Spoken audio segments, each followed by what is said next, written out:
We have here a General Electric Model 140 AM radio in a metal case.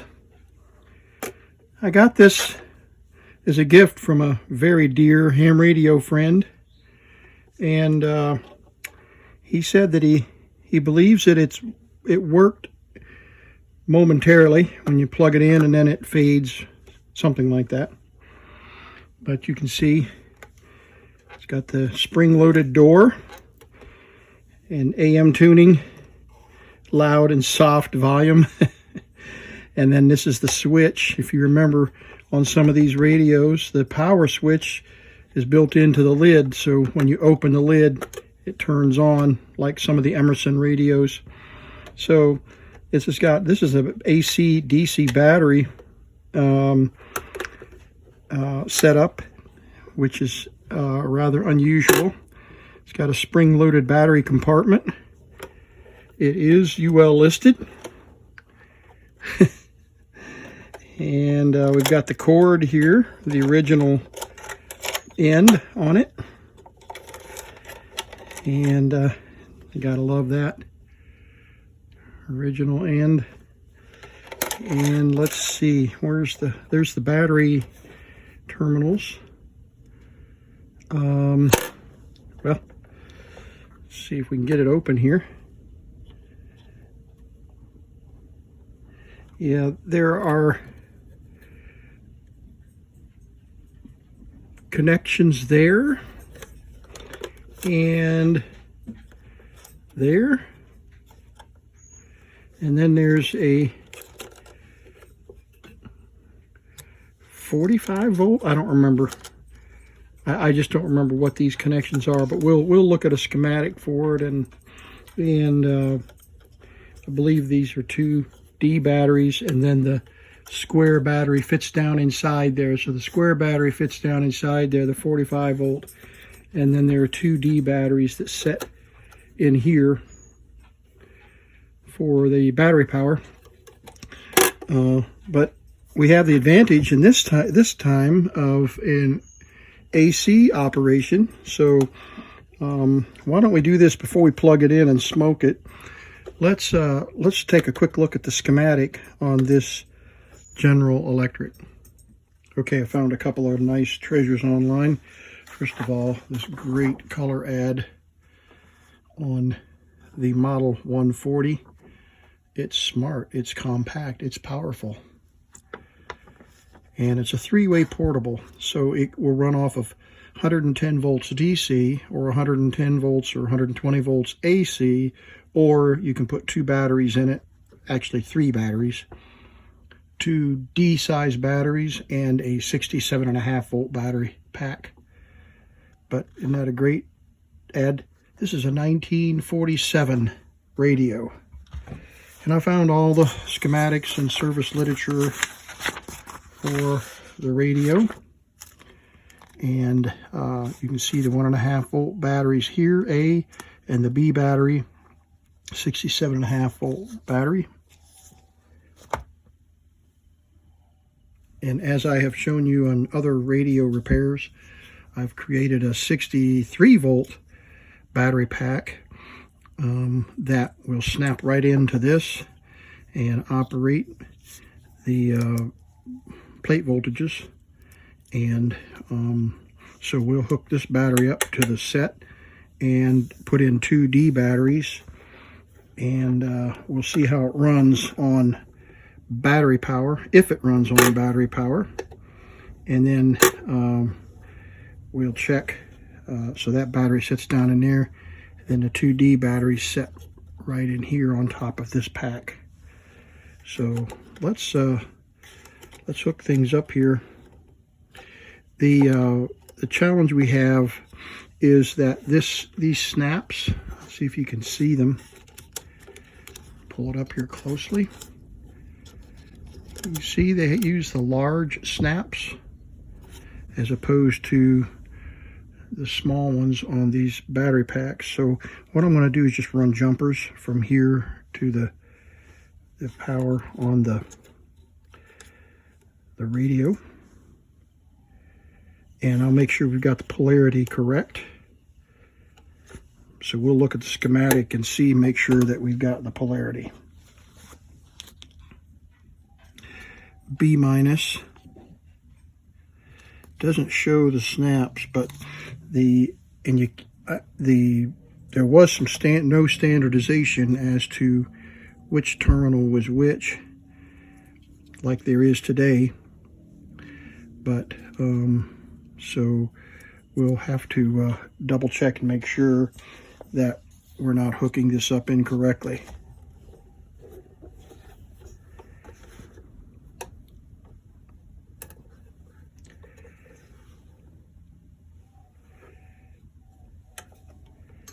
Not even sure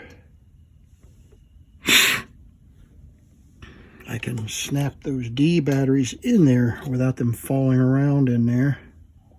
I think I might put some foam down in here. I've got to protect these terminals once I hook the batteries up to keep them from shorting. So we've got a little bit of work to do to get the batteries hooked up.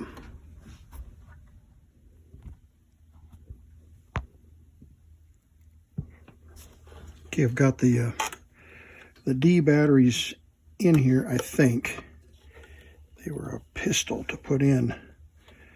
I guess we'll find out here in a second if they're hooked up correctly. Okay.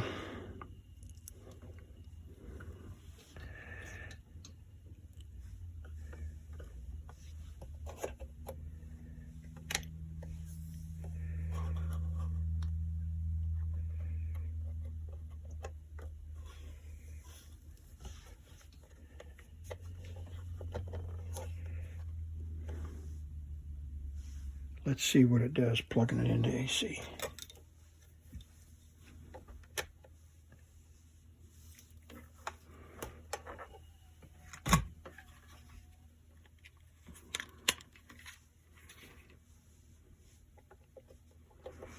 Let's get the bench up here.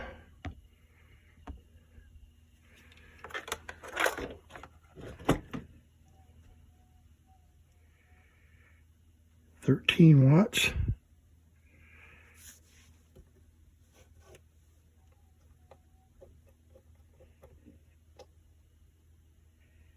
Okay, 0 watts. 9 watts.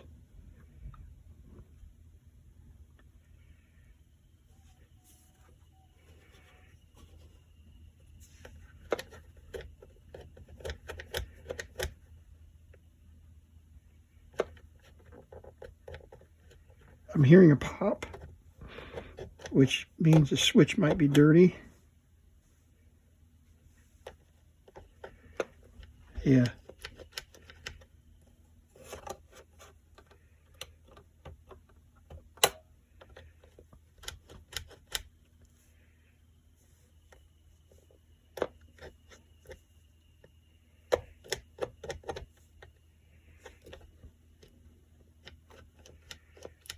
Yeah, I can hear a little bit of a pop on the speaker. Let's just leave it on for a minute. The wattage is climbing. 7 point something watts. And it's supposed to be running 25 watts. There it goes.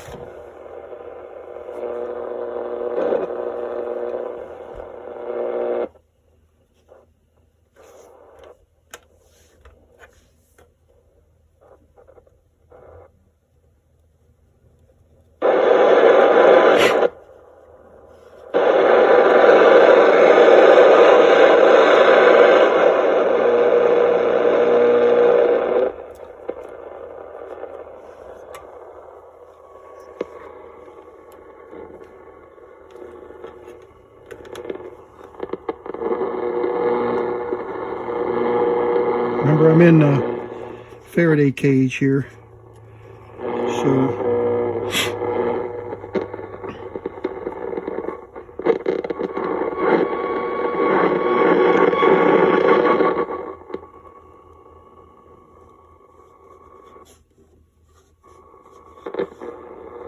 let's get something going on my AM transmitter in the shack. Okay, I've got something transmitting now.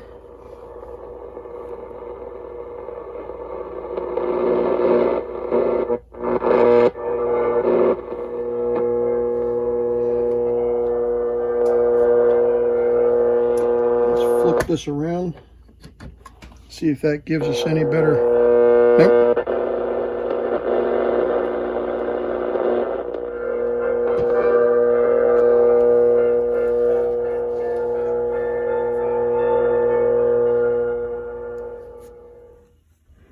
One cap in the battery circuit is apparently preventing the battery circuit from working correctly. So let's open it up.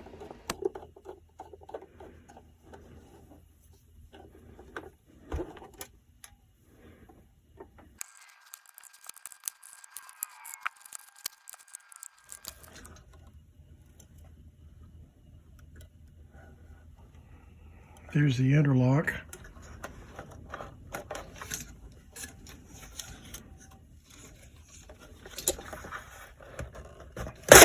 There we go. Just that AC cord. Troublesome.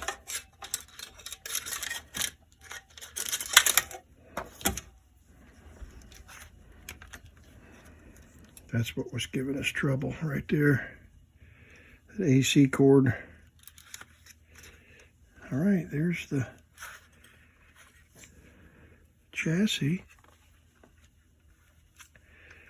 Couple of electrolytics here.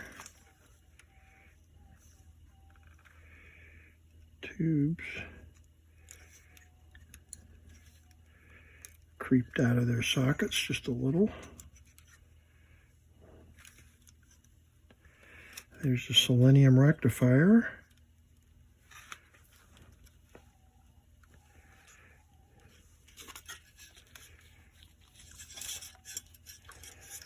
The 67 volt battery connector that I hooked up to. There's the 1.5 volt battery connectors.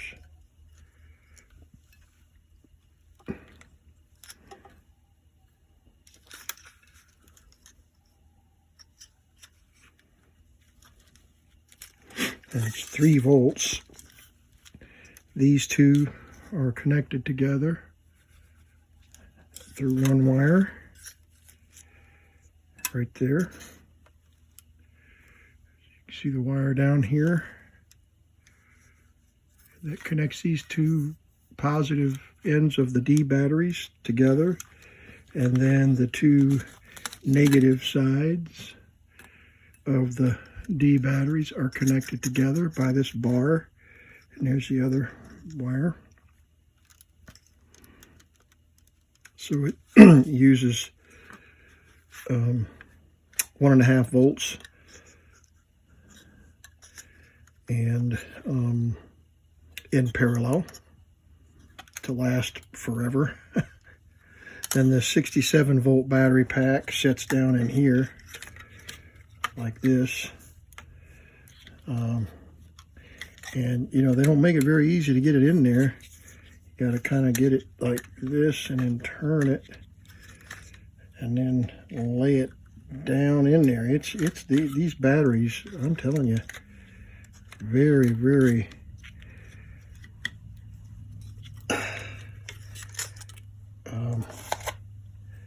fussy getting them in there. All right, let's try this battery connection again. We got the AC out of here now. There's the AC plug, as you can see, goes up to there and then plugs in here. As the manual said, it's designed to keep somebody from killing themselves when they pull it apart and running on AC. All right, there's the on-off switch right there, and we can spray that while we're right here.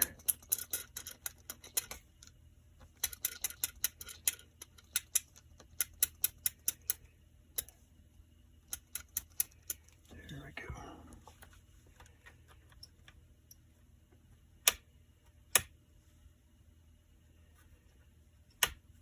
Okay. So let's hook up the 67 volt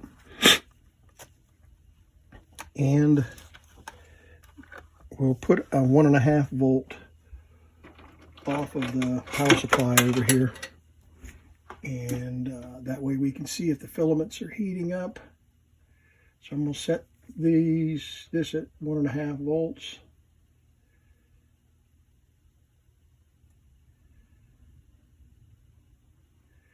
And we'll be able to tell right away if they're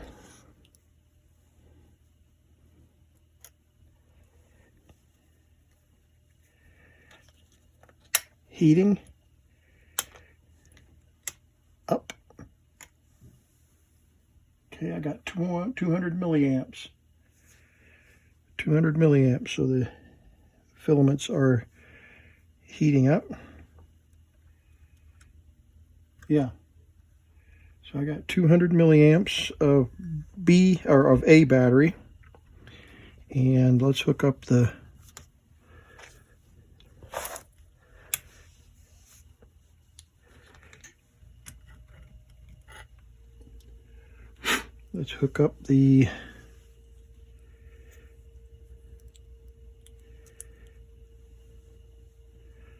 other battery.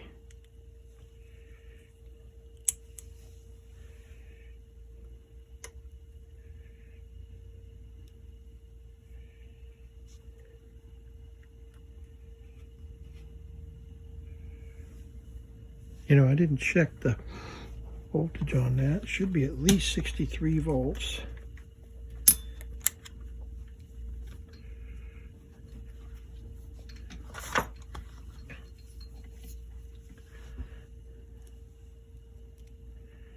Yeah, 59.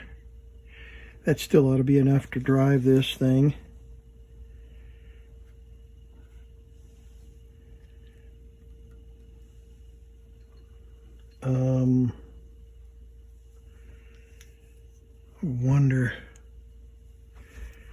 Wonder if we have any current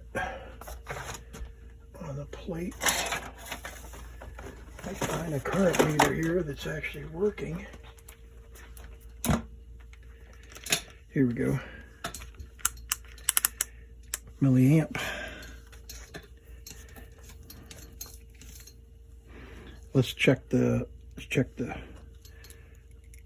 filament voltage first.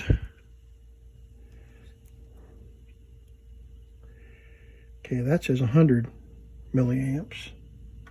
Well, that's what the other meter says, so 100 milliamps on the filament.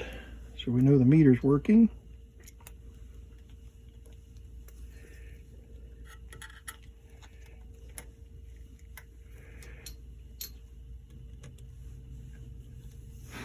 And now, let's just see what we have here. Okay, well, we do have 65 milliamps. And I've got it switched to battery.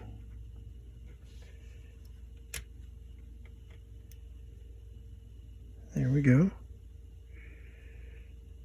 But no audio.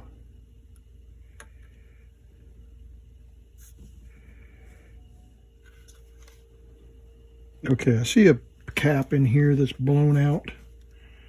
See if you can see it in there. Right in there. That 0.05 microfarad cap is completely bursted on one end. So we're going to have to try to see if we can figure out what's up with that.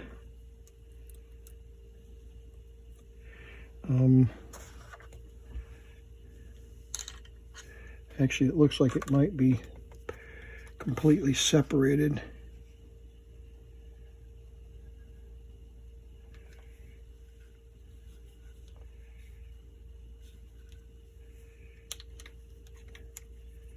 Yeah, maybe not.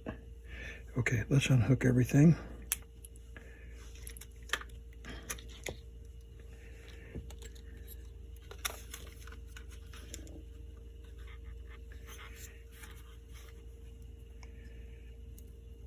There's a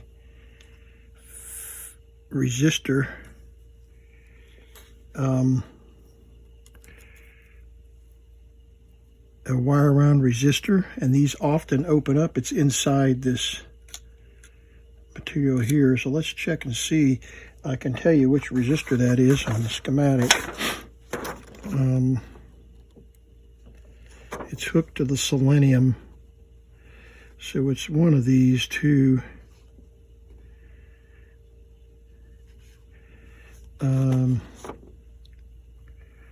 Let's see which side.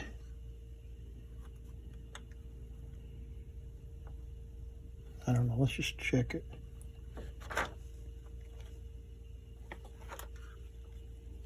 Yeah, something hot back in here. Yeah, there's a capacitor back in here that's burned up.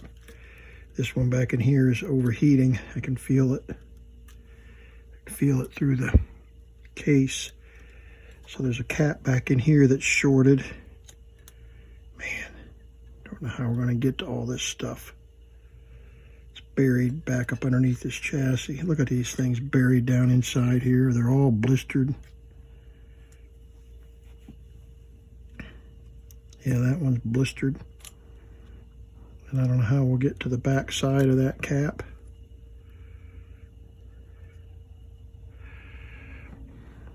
But this one right here is warm. It's hooked to the detector tube.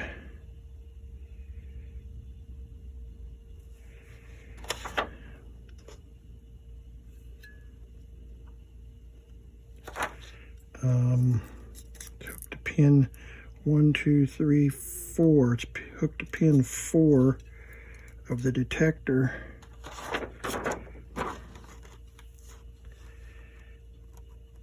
It's that one right there. It's cooked and shorted on the control grid, so that would kill our audio for sure.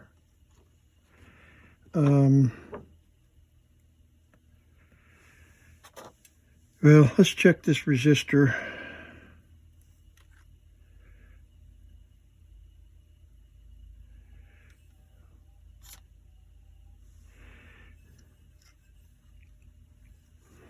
One side of the positive side of the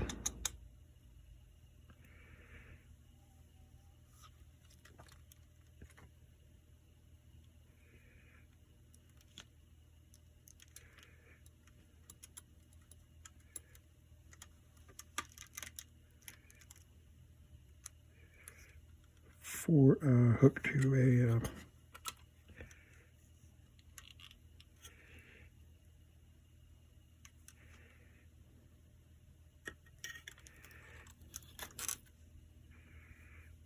40 microfarad.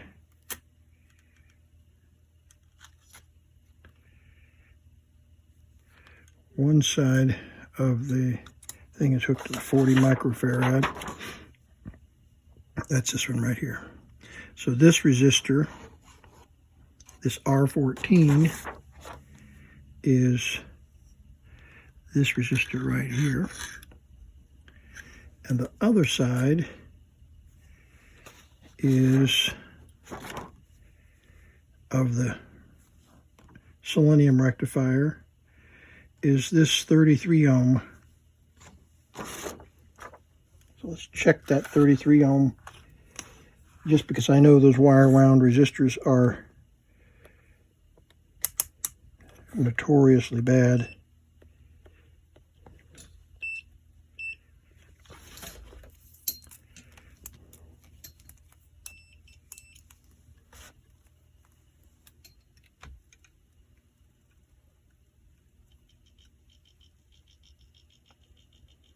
.43 ohms, 33 ohms, okay, 36, okay, that's close enough. And the other one was 1200. Let's check and see if that's 1200. There we go.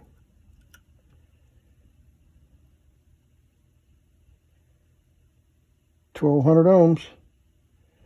Okay, so that one's good. So now we got caps that are cooked. There, let me see if I can get that a view in there. See how that top of that cap is just blown out right there?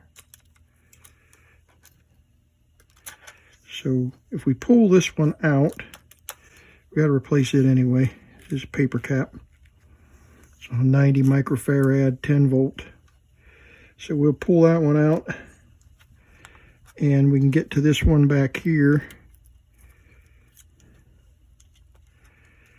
Maybe. Oh my gracious.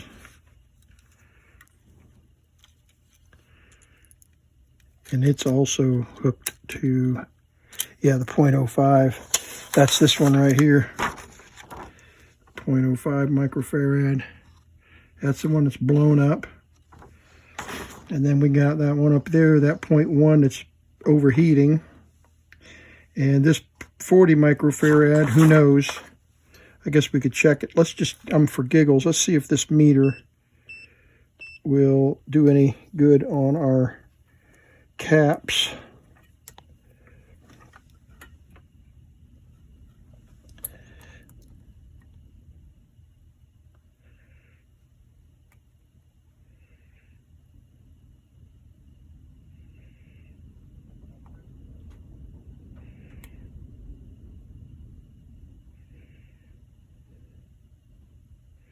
Yeah, it says 40 microfarad, and it's supposed to be, and it's reading 105 nanofarad.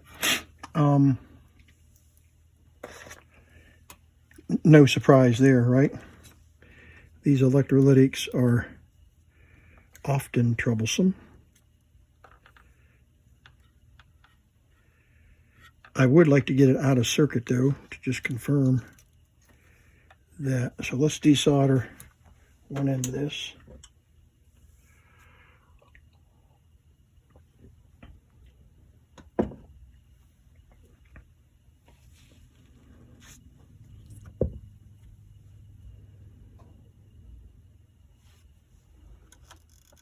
Just don't know how we're going to get back in here. Rolling that back.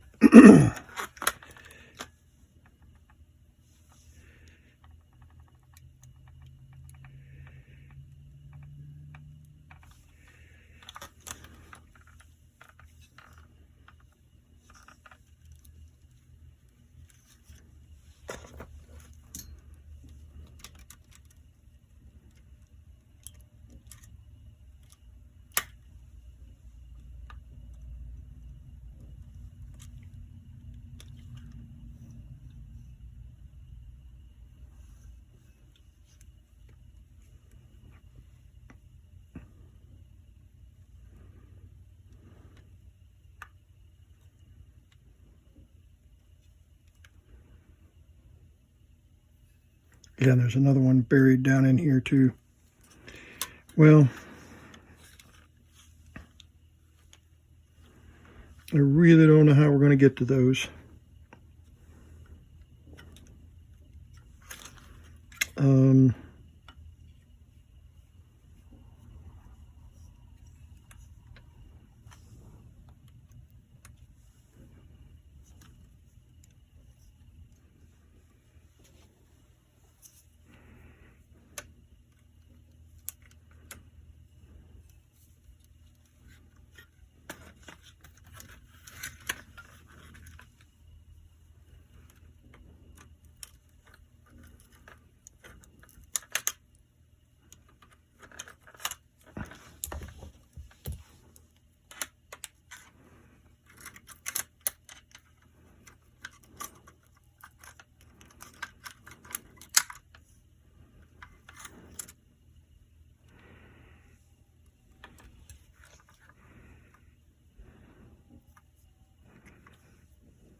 Okay, so we're checking the large electrolytic here on the Sprague meter, and we're not getting an opening eye here, even way up Well,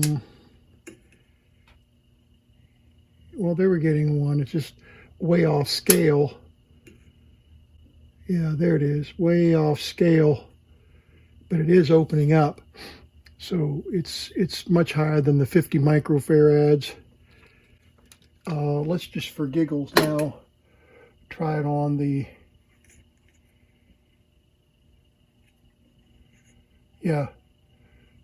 Okay, so it's testing at 45, 46, 47, 48 microfarads. So that one is testing okay, 48 microfarads. And let's check the other one. Let's discharge it and check the other one. Okay.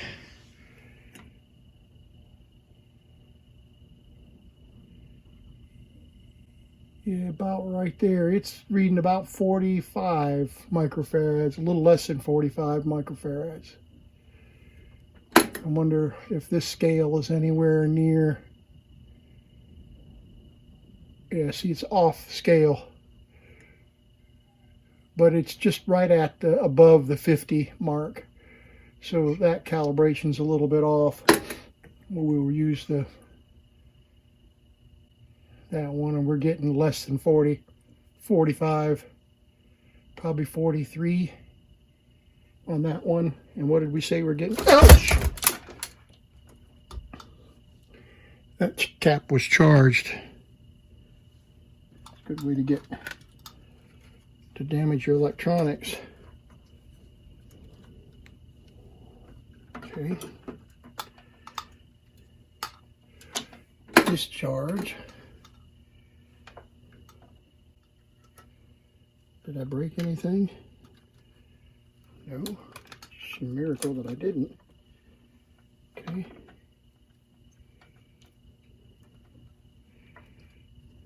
Okay. Now I'll try it.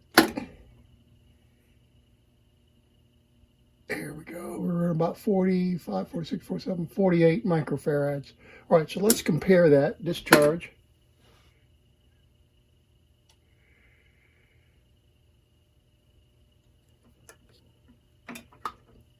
Okay. Let's compare that with the electronic meter.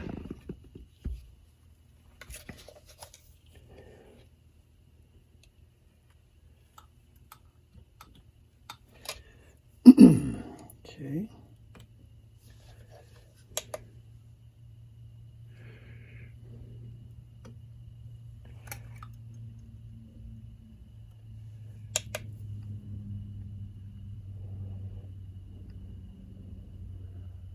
Okay, so it's reading at 50 microfarads. We had, what did we say, 48? I think that's pretty accurate. And what did we get on this other one? We were like 43 on this one. And it's reading 46 here. So we're going to replace that anyway. Well, we might replace it. I said we are going to, but we may not need to, because it's reading correctly. I'll slide that out of the way. There we go. Okay, this was a pain, but I had to pull this faceplate off. Piece of cardboard there fits under that. All the knobs had to come off. This little catch is basically mangled off. It's got little clips, one-way clips. So I'm hoping that we can spray this switch, this AC/DC switch, while we're in here. Pull the cardboard back and spray that switch. That definitely needs sprayed. And we'll clean the speaker off. All this bug fuzz. And we'll pull these two screws loose. And let's see if the frame, the chassis opens up then.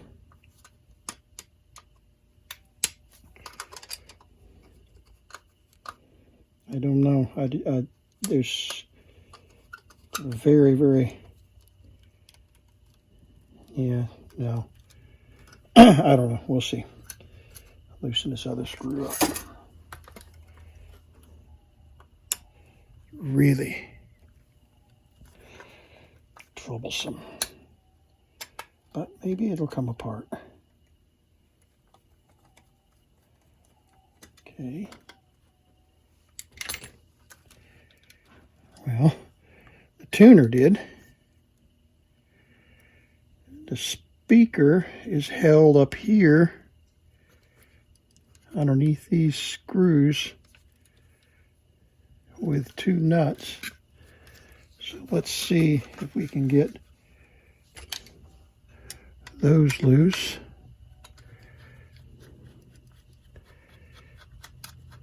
There's one.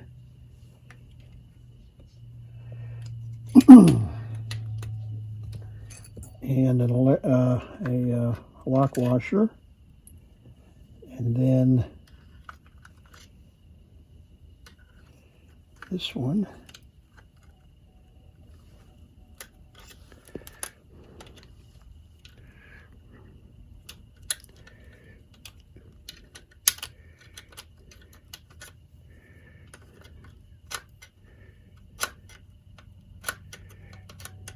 There we go.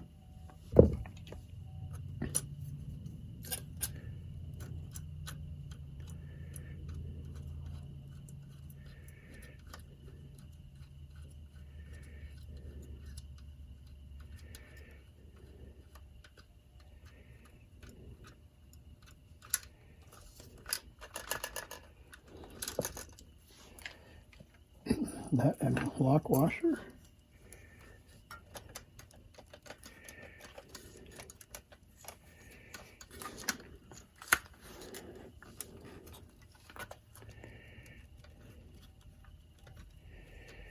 Come on here, we got to get you loose because we got to get to those components. All right, the antenna wires are going to hold us up, wouldn't you know?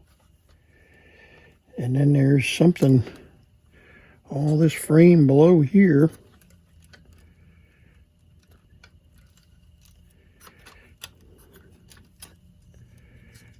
Man.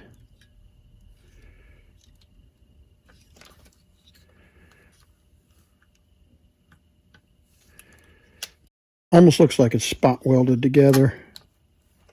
I can't tell.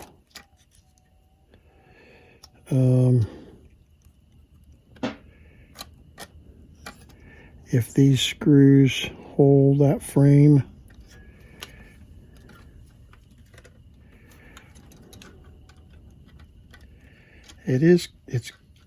We're getting close.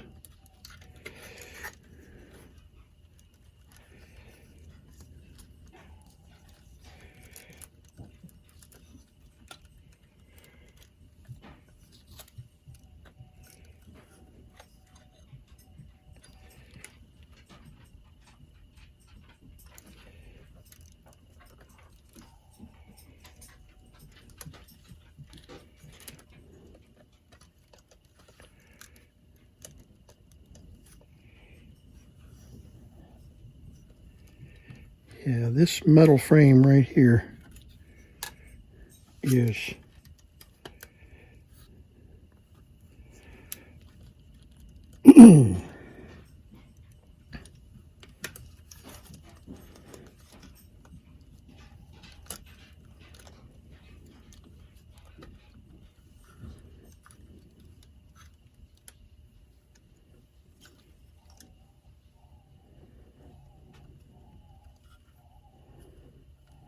yeah, I see it's going all the way up. This frame is all one piece.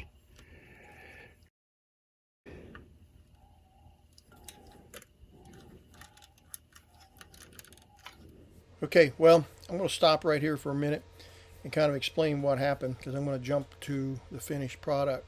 After a couple of hours and a couple of days getting in and out of the set, I discovered that the frame was a unibody frame where it could not be taken apart. The frame was a pre-bent frame, and the chassis was all assembled from the back side towards the front, which would have required me to pull all of those components out one at a time. It would have been a big mess. Thankfully, I was able to test the caps and any of the resistors, the can dome resistors and all of those. Everything tested out fine. The slow startup was a reforming of one of those caps, and then I replaced one cap that was open. You saw that, or you will see it. I can't remember where we were in the sequence of the repair, but we're now have replaced just one cap, and it was open, and got the unit playing. Not playing really well here in the shack because we're in a metal roof house, but I moved the antenna coil up there and got enough to be able to tune it and play it to where it aligned nicely, and I got it to play on several stations in the shack, which is pretty unusual. And so let's pick up with the unit now playing, and then we'll get it reassembled.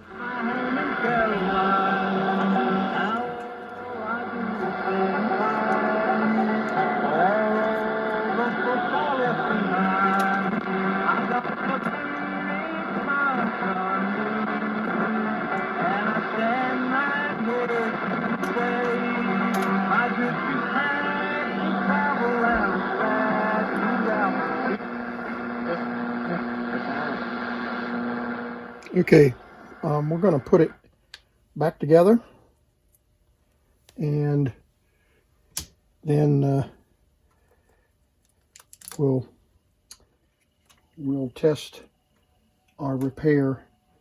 As you recall,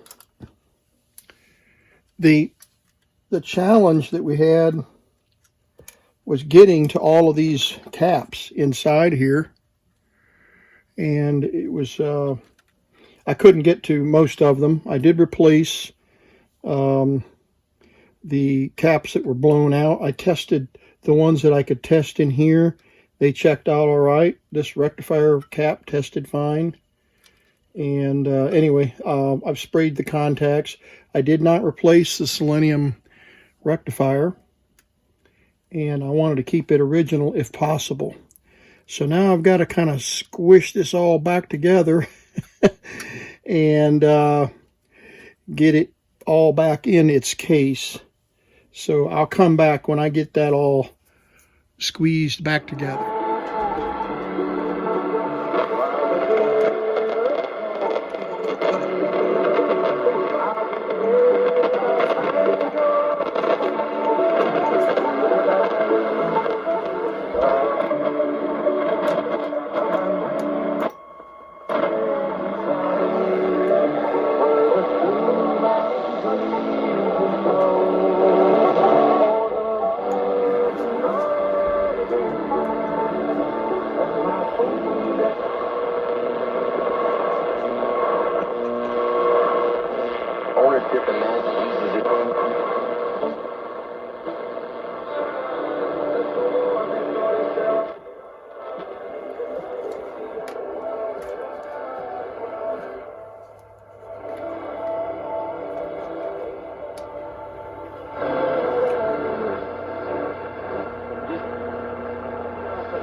Then the sea will become calm for you.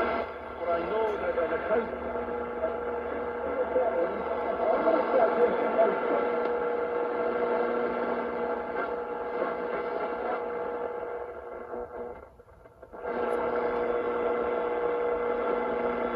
Earnestly pray, O Lord, that let us perish on account of this man's life, and do not put innocent. O Lord, have done as you have pleased.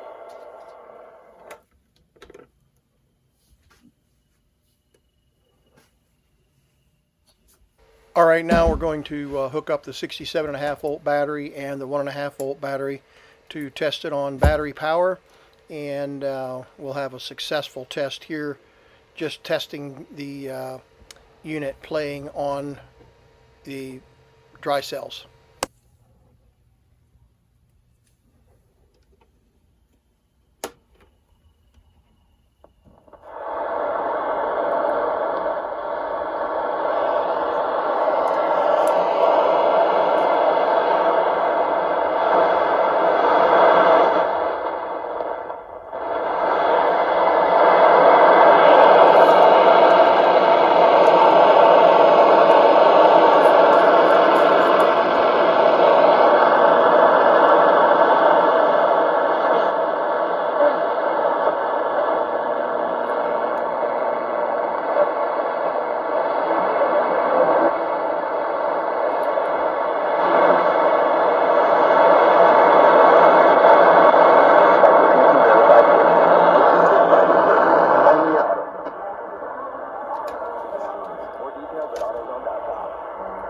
I'll soon discover that I'm still playing on AC power, and then I switch it over to DC here in just a second.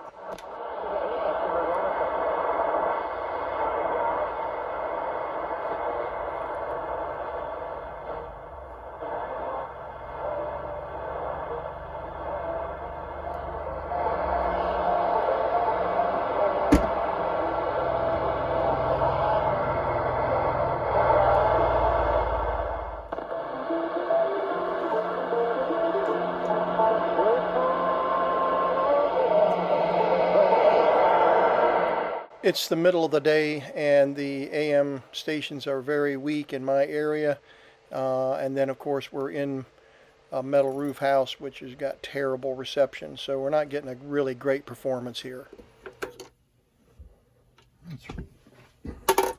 Running off of battery power and AC power. There is the General Electric Model 140 portable AC 3-power AC, DC, and battery. And you may ask, well, what's the difference between the AC and the DC? Well, you can plug in 120 volts DC here, or 120 volts AC, or you can run it on battery. So there we go. That was not a great repair video, but I really wanted to feature this video because I haven't found any of the General Electric Model 140s on YouTube anywhere, and they were apparently a pretty unusual set. So many thanks to my dear friend Larry, who gave me that radio, and I'm glad that I got it working consistently now, running on battery and AC power. I did order the larger snaps, and when I get those in, I will be able to snap a battery pack in there. I can buy a 67 volt battery, but they're like 65 bucks, and I'm not going to do that, not for a radio that an AM radio that I won't use all that often, and it will be part of my nice collection, but it won't be used enough to justify spending that kind of money on the battery. Thanks again for watching Vintage Tech.